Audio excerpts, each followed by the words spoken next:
Bonjour à tous, je suis Séverine, la maman du petit Maurice. Je tenais à donner quelques informations et quelques nouvelles concernant notre affaire, tout simplement pour être en soutien avec Priscilla.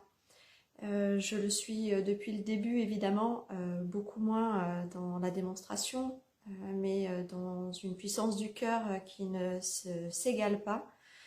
Priscilla sait aussi... Priscilla m'excusera de mon dernier courrier qui a traîné, mais c'est aussi que je suis de tout cœur avec elle. Je suis donc la maman du petit Maurice qui avait révélé les mêmes choses que Camille, notamment, je dirais même certainement abusée par le même regroupement. Il y a 6 ans en arrière, j'ai fui également moi aussi notre pays qui se dit être le pays des droits de l'homme et qui aujourd'hui, au regard en fait d'une justice internationale et nationale, se fait au-dessus des droits de mon enfant, au-dessus des droits qui sont les miens et de ceux de ma maman, et qui se fait un tout pouvoir sur les lois existantes et qui ne les respecte pas. Donc je suis effectivement partie à l'étranger pour mettre mon enfant en sécurité. À l'époque, j'avais la garde de mon enfant et monsieur ne s'était pas du tout manifesté depuis 1 an auprès de nous, auprès du petit.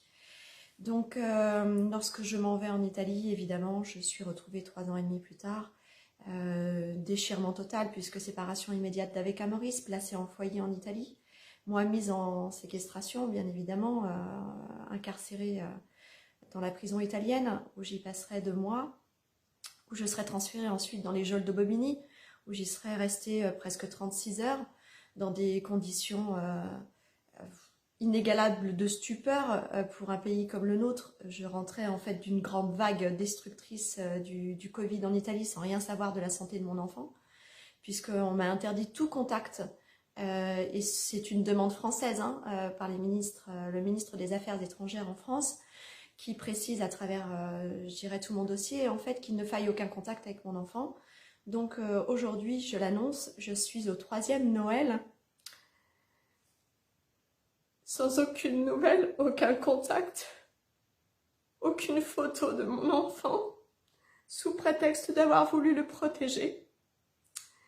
J'ai donc déjà fait en fait 6 mois de prison, et je vous demande en fait tout votre soutien à travers vos pensées de Noël, vos prières auprès d'Maurice qui n'a malheureusement lui non plus aucun contact ni avec ma maman, qui pourtant a des droits en tant que grand-mère, et Maurice qui réclamait en tout cas, puisque de toute façon on le laisse passer sous silence par des faux, par des déclarations de faux en écriture, et surtout aussi par des dossiers à charge montés contre moi qui ne sont que des dossiers sans preuve, et qui, force est de constater de toute façon, sont à l'égal de ce qui s'est passé il y a quelques années en arrière, puisque l'enfant était décrit par la psychologue qui le suivait, torturé moralement autant que physiquement, parce qu'il était menacé par son père, des menaces de mort qu'il émettait à mon encontre et à son encontre s'il parlait.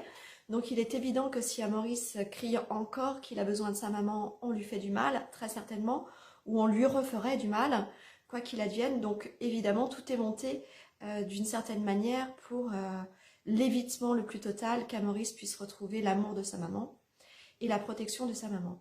Donc je viens en soutien de cette histoire de Priscilla, montrer au monde entier, si ce n'est déjà par ce biais vidéo français, que la France abuse des lois et des pouvoirs qui sont les siens pour retirer les enfants en fait qui sont abusés et les remettre au père abusif, malgré les preuves incontestables. Nous avions une preuve incontestable d'un anus recousu sur mon enfant, et on me dit même en fait que je suis répréhensible en fait d'une reproche juridique de parler de ça, parce qu'effectivement cette vérité ne doit pas être dite. Elle n'est pas regardée aux yeux de la justice comme étant une véritable vérité, et pourtant il suffirait de déshabiller mon enfant pour se rendre compte du côté dévastateur des abus qui ont été faits à son encontre et sur son petit corps d'enfant à l'époque âgé de 4 ans et demi. Et je rappelle que mon enfant avait publiquement lui aussi dénoncé ce qu'il vivait et traversait avec son père, son dit géniteur.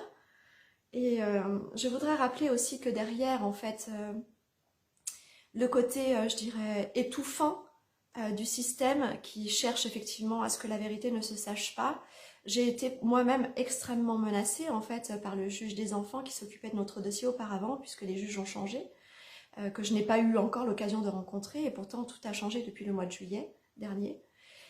Il m'a été aussi rapporté en cour d'appel que j'étais totalement idiote de penser que mon fils avait été simplement violé en fait de cette cicatrice à l'anus, et qu'il s'agissait tout simplement en fait certainement d'un déchirement anal d'un enfant qui était certainement fortement constipé.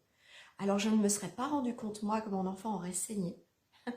Je me serais pas rendu compte qu'il aurait saigné après avoir été à la selle, et étant quand même la protagoniste du lavement de ses vêtements, je m'en serais pas rendu compte.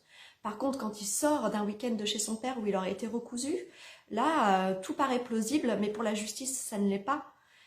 Effectivement, mon enfant aurait été juste constipé. Alors, on prêche auprès d'une convaincue, je tiens à le dire, parce que je ne veux pas faire l'étalage de ma santé devant la vidéo, mais que les choses soient bien claires pour tout le monde. Je suis une maman qui a été une maman justement victime d'un enfant victime, ce qui laisse des traces incontestables au niveau de la santé physique d'une maman qui apprend que son enfant est violé, non pas qu'uniquement par son père, mais par beaucoup d'autres enfants, beaucoup d'autres adultes, beaucoup d'autres messieurs, et qu'il y avait beaucoup d'autres enfants. C'est pour ça que le lapsus était inévitable. En l'occurrence, je tiens à rappeler aussi que j'en suis à mon 3e depuis le mois de juillet dernier, depuis ces fameux jours d'appel où on me fait reconfronter en fait face à cet homme sans prévenance aucune, parce que aucun de mes avocats n'a eu la délicatesse de me dire que cet homme serait là ce jour-là, bien que finalement tout le monde le sache, mais comme je suis pour la première fois confrontée à la justice, je ne le savais pas. J'ai fait le lendemain un très grave AIT, voilà, fonctionnel, donc qui est de l'ordre effectivement, je dirais, de l'émotionnel et de la pesanteur en fait, de toute la pression qui est faite sur moi et qui est exercée, je dirais même de manière régulière par la justice sur moi, en tout cas par ce juge des enfants auparavant, qui lui-même avait quand même des dépôts de plainte très nombreux pour avoir eu les mêmes types d'attitudes auprès d'autres mamans et d'avoir remis plusieurs et nombreux enfants, dont l'histoire d'un petit Pierre aussi martyr qui visiblement a toujours été dans la souffrance de se retrouver entre les mains de son père abuseur et violent.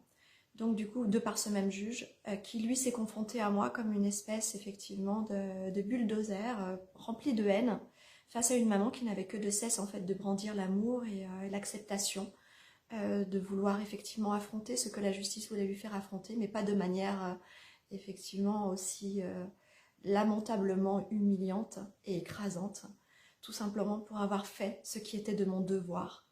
Parce que ce n'est pas un crime de protéger son enfant, mais c'est un devoir que chaque citoyen a et doit porter en ses tripes pour faire en sorte que le présent et le futur de son enfant soient dignes de l'amour qu'il lui porte. Donc aujourd'hui, je paye de cet amour, je paye de la vérité de mon fils, mais il le paye plus cher que moi. Quelle loi en France nous interdit de dire « je t'aime » à son enfant? Eh bien moi, ça va bientôt faire 3 ans qu'on m'interdit de dire simplement « je t'aime » à mon enfant.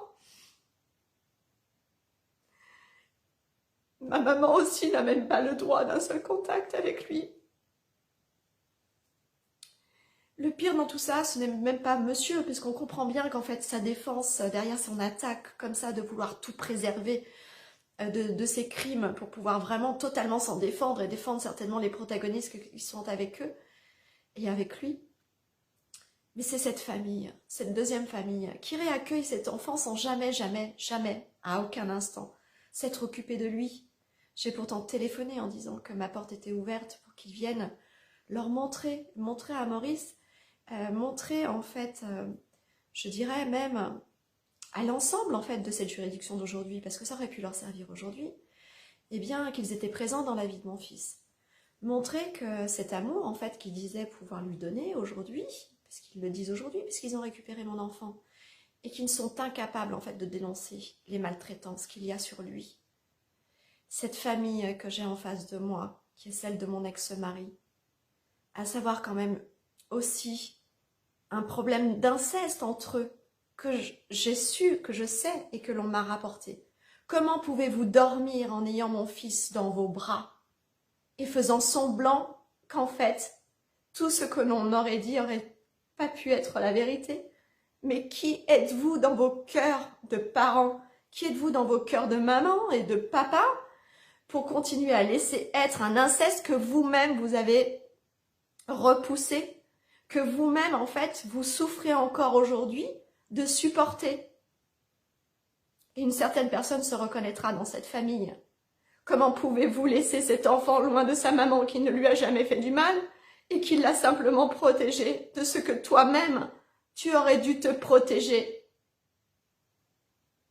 Cette gravité, je veux qu'elle cesse à travers tous les actes de maman qui portent plainte pour inceste pour leurs enfants. Aucun enfant ne doit être aujourd'hui mis en pâture des mains de quelqu'un de détraqué, qui a des besoins et des penchants sexuels qui le portent à les torturer. Donc moi, en tant que maman aujourd'hui, qui attend mon procès depuis 1 an et demi, sous la souffrance de la menace, sous la souffrance de la privation de voir mon enfant, je tiens à apporter tout mon soutien à Priscilla, parce que des Priscilla, il y en a des milliers en France.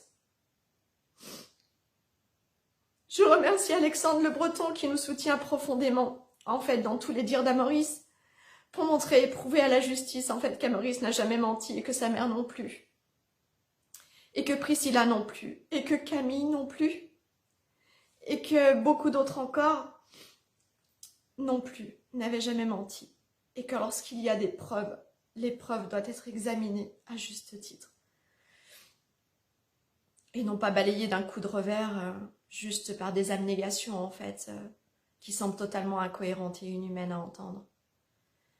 Donc, moi j'attends effectivement, comme Priscilla, une justice juste, parce qu'on croit en l'humain, et qu'on croit en fait que certains juges dépasseront en fait leurs prérogatives d'obligation face à un système, et qu'ils entendront qu'il est important d'être un vrai juge de vérité, et d'amour, et de soutien. Et je voudrais préciser, Monsieur Hanouna, vous qui avez l'habitude, à travers l'actualité, d'attraper des instants humains comme le mien, aujourd'hui, attrapez cet instant et invitez-moi, j'ai des choses à dire. Je révélerai ce que la justice nous fait subir. Je le révélerai, non pas pour dénoncer, mais pour faire comprendre que des choses restent graves dans notre pays face à l'impunité des criminels et face à ce besoin continuel de continuer, nous en tant que mères, de soutenir nos enfants et de les protéger.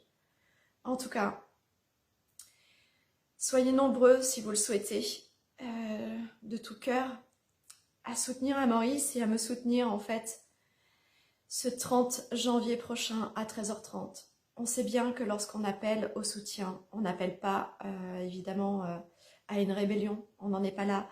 On n'est pas ce genre de mère, on est des mères douces, aimantes et qui simplement s'attachent à la vérité et à leur devoir. On sait très bien qu'il y a des reports d'audience lorsque c'est comme ça. Mais moi j'ai juste envie de vous dire, soyons nombreux, continuons, parce que c'est qu'un début. Et je remercie toutes les personnes qui se sont mobilisées jusqu'à maintenant pour Priscilla, parce que une parole pour Priscilla, c'est une parole pour chacune d'entre nous et chacun de nos enfants. Donc merci, je reste un soutien inébranlable dans la pensée, dans le cœur et dans toute cette vérité. À Priscilla, à Camille, à mon fils, que j'aime tant, à ma maman. Mon père est mort de cette injustice, sans pouvoir embrasser son petit-fils et sans me serrer dans mes bras. Tout ça pour l'œuvre d'homme que on ne punit pas encore aujourd'hui. Donc merci de continuer à soutenir Priscilla. Continuez à faire entendre à la France entière qu'on aurait tous fait comme elle. Parce que moi, j'ai fait comme toi, Priscilla. J'ai fait comme Priscilla. Je vous embrasse et je vous souhaite de très bonnes fêtes de fin d'année. Et surtout un joyeux Noël. Aimez vos enfants. Scélérez vraiment très fort contre vous. Et n'oubliez jamais que dans votre cœur, la seule chose qui compte, c'est de maintenir cet amour dans la vérité. Et je vous dis à bientôt. Merci.